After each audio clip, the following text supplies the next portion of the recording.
Welcome to Habitly Courses, a production of Manage to Win. Each course is divided into multiple lessons for easy viewing.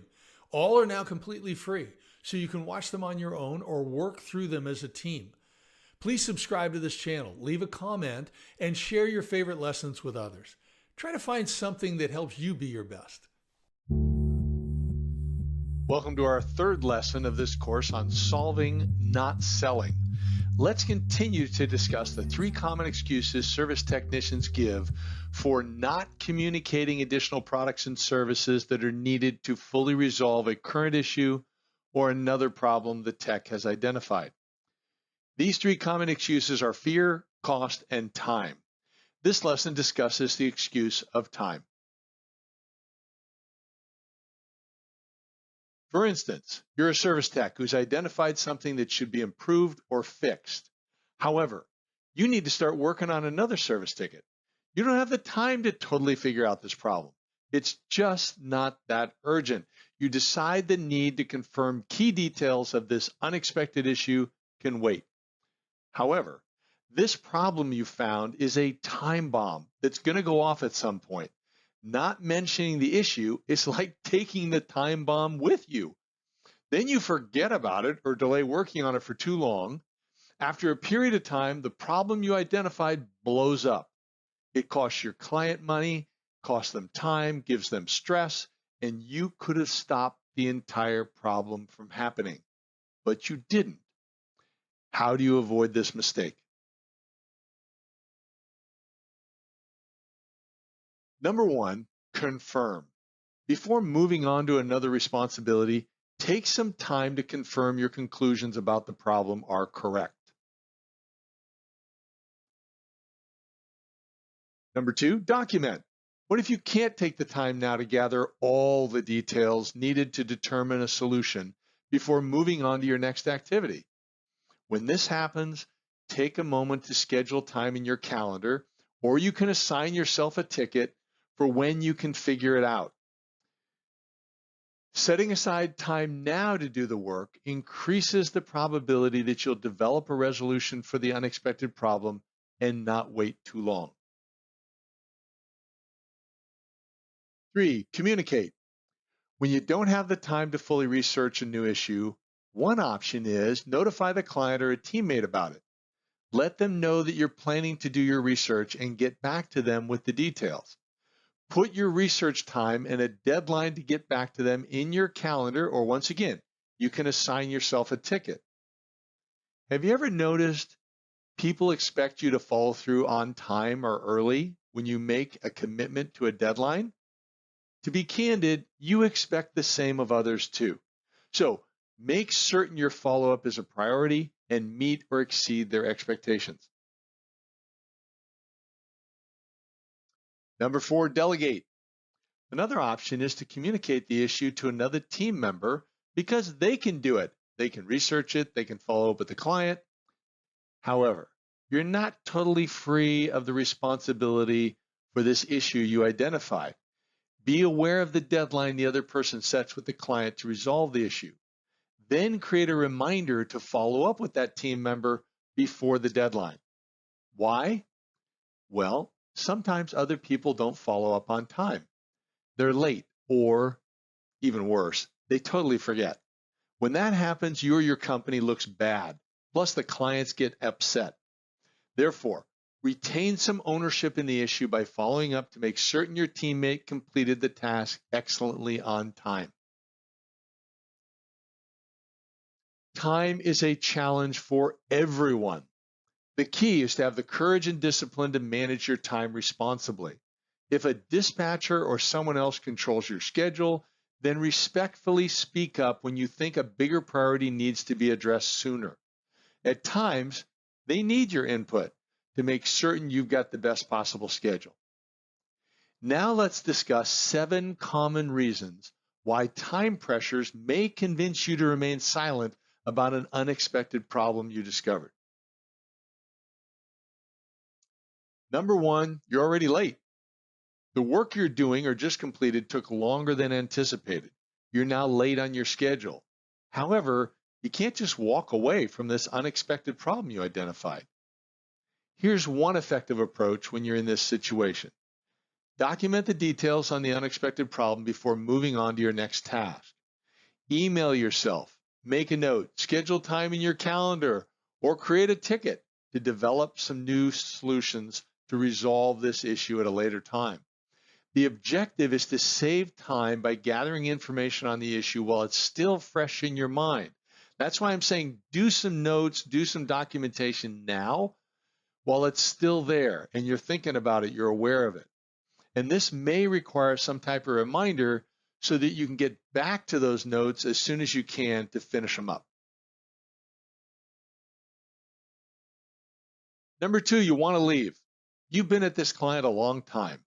You'd like to have a change of scenery, environment, people you're serving, or you just want to move on to something else. This feeling's reasonable when someone at the client has been rude, indifferent, or otherwise unpleasant to you. Or maybe it feels like you've been stuck in a part of the client's building for like forever. However, you can't just leave when there's a new issue. One option is take a break and go for a walk. If you do this, by the way, first let the client know what you're doing so they're not wondering, hey, why did he just take off? Another option is to just tough it out. You're an expert at what you do and you're committed to excellent work. Maybe you just need to really focus a little bit harder, stay a little bit longer, close out your planned services flawlessly. Then gather more information on this new unexpected issue. Before you leave, enter your time and document your work properly, including the time you took to figure out this new problem. Number 3, document. Let's say you haven't documented what you did and entered your time for the work you just completed. There doesn't seem to be enough time to do this, plus figure out the new unexpected problem. It's important to point out, first of all, you are absolutely awesome for documenting your work and doing time entry as you go. That's great. So do that first. Then open a new ticket or time entry to gather key information on the unexpected issue while it's still fresh on your mind. You can talk with a client about this new issue before you leave their environment or shortly thereafter. Gathering information about the unexpected problem is part of your billable time and thus needs to be included in the work details and time you enter in your system. In contrast, time you might invest to develop solutions may not be billable time.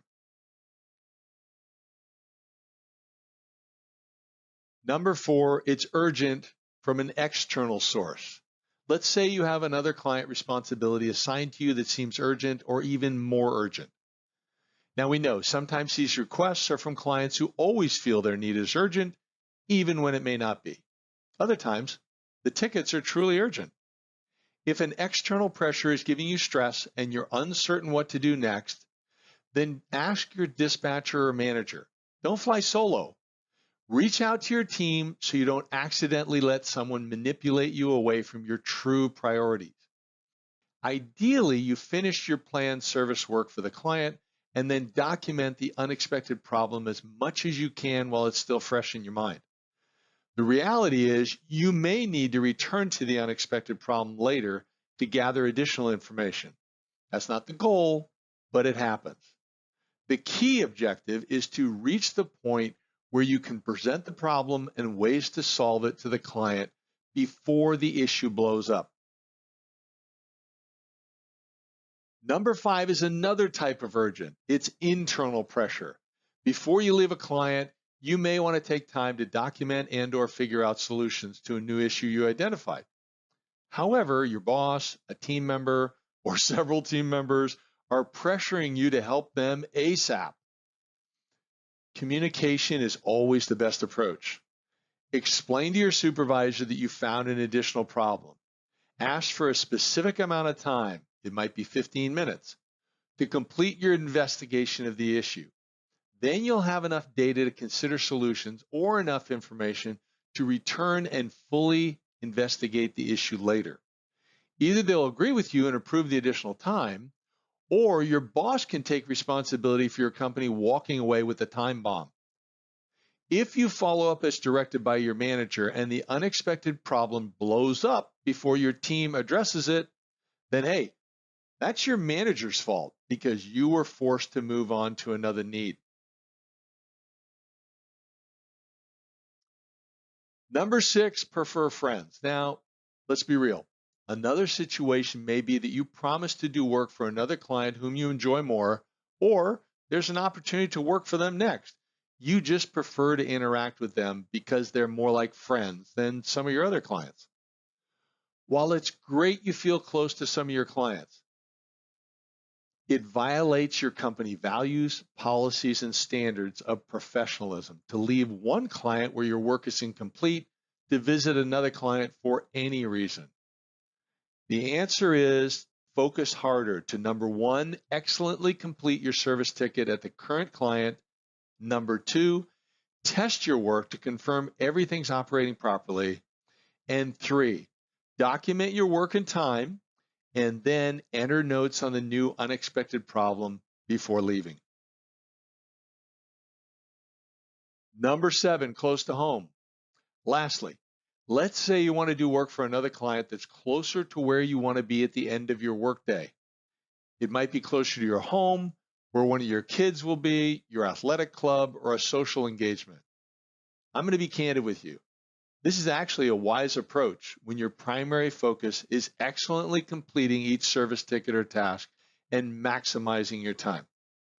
However, it's a bad decision to put yourself ahead of your clients and company by delaying work so you can end your workday at a different client location for personal reasons. This behavior is not acceptable when it compromises the quality of your work and or motivates you not to document your work, enter your time, or enter those notes on this new unexpected problem. As we head towards the end of this lesson, we encourage you. Do not let time pressures create fear and unnecessary stress. Work at a reasonably productive pace based on the metrics set for your role. Fulfill your work commitments completely and excellently. If you're concerned about being late to a personal activity, then simply text the other person to let them know when you expect to arrive. Remember, during work hours, your company time commitments must come first. This is what's required of everyone to keep your company healthy. When your company's healthy, then you and other team members have personally fulfilling careers with opportunities for growth. Your clients come second because those relationships and revenue fuel your company's opportunities for growth. As a service tech, your personal priorities must be third behind your company and clients.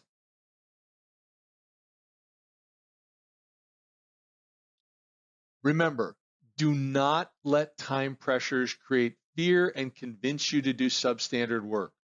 Instead, take the time to document a new unexpected issue when it comes up and schedule time for any additional research needed and when you'll present the problem and ways to solve it to the client. However, this lesson and the full Solving, Not Selling course provide information that you need to overcome many bad habits involving how you respond to unexpected problems you discover. You may have some of these habits or none of them. Probably not none. You might have at least one, right? It's time to develop new, more powerful, positive time management habits and processes. Work with someone else or a small team for accountability and encouragement. You don't have to fly solo, but don't wait. Start applying something you've learned this week. This concludes our third lesson of this course on solving, not selling. We talked about how time constraint fears might convince a service technician to be silent about a threat, risk, or other problem to a client. Time management is always a challenge for service technicians, and it is for others in your organization too. Don't allow the tyranny of the urgent to pressure you into a bad decision, such as not documenting an unexpected issue before you move on to your next commitment. We encourage you to pass the exam below to complete this lesson and proceed to lesson number 4. This completes our discussion of 3 common excuses service technicians give for not communicating additional products and services that are needed. The 3 excuses were fear, cost, and time. Thank you.